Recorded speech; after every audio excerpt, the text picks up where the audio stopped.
Masapa yan, yawa. Paano, bibigyan lang sa loob siya ng ano.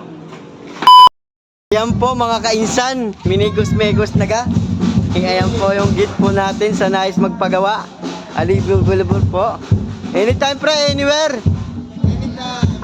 Kaganda namang baga. May kasama pang tugtog eh. Ayan po si Boss Jeffrey lang malakas. At saka si Boss Jerome sa Dasma. Yan ang kinakalabutan ng mga bakal. Sa nais po magtanong lang po kayo. Walang bayad po yan. Ayan po yung gawa nilang air po. Tsaka yun po. Yung 3 panel po yan. Para 3 panel. Eh paano pa ginagamit yan? Paano pa ginagamit?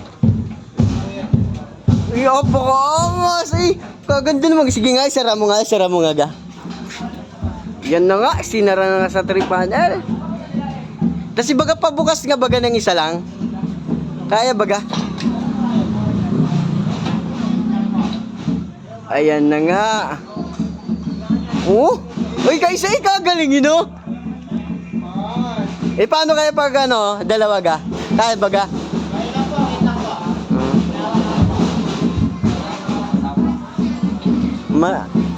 Itupin mo nga baga, boss.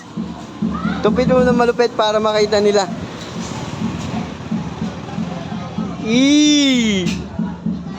Apakaangas. Si Jerome yan. Ayan po, pwede mo pang... Parang walang gitlang ga? Kagaling.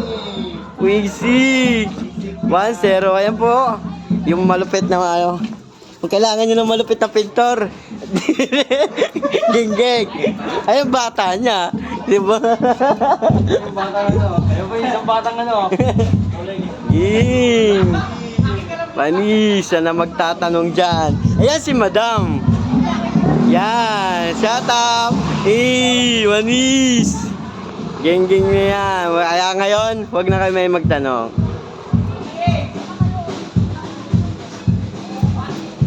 Gawang tao po yan. Next project niya sa shop ko.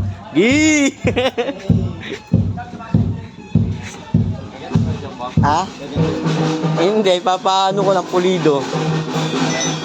Pulido lang? Oo, papapulido ko lang yung mga grills. Ano na kasi kalawang? Solid na solid. Libre patugtog. Ngayon alam nyo na yung gagawin kung saan kayo magpapagawa ha. Huwag na kayo mahiya magtanong. Pwede mo po siyang itulak sa gilid. Pwede mo siya isa lang bukas, pwede 3. Ayan o. Parang wala lang git.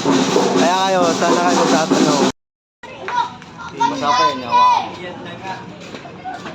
Paano, bibigyan lang sa loob siya ng ano. Hey. Mag-isa lang. Yan, mag-isa lang. Okay. Mag-dalawa.